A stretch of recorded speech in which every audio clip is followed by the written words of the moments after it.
ఏంటంటే ఈ అక్షతృతీయ విశేషం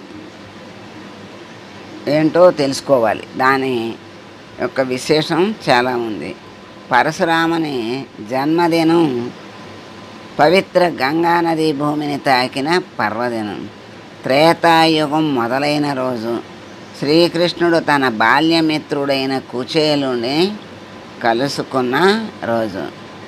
వ్యాస మహర్షి మహాభారతాన్ని వినాయకుని సహాయంతో వ్రాయటం మొదలుపెట్టిన దినం. సూర్యభగవానుడు అజ్ఞాతవాసంలో ఉన్న పాండవులకు అక్షయ పాత్రను ఇచ్చిన దినం.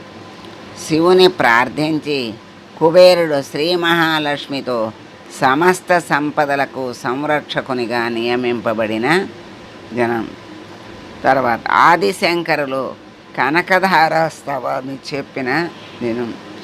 అన్నపూర్ణాదేవి తన అవతారాన్ని స్వీకరించిన దినం. ద్రౌపదిని శ్రీకృష్ణుడు దుశ్శాసనుని బారి నుండి కాపాడిన దినం. సింహాద్రి అప్పన్న చందనోత్సవం కూడా ఆ రోజే జరుగుతుంది. అంటే వైశాఖ మాసంలో అక్షతృతీయ విశేషం ఏమిటి అంటే ఇన్ని విశేషాలు ఉన్నాయన్నమాట. ఇవన్నీ కూడా అక్షతృతీయ విశేషములు అని చెప్పారు.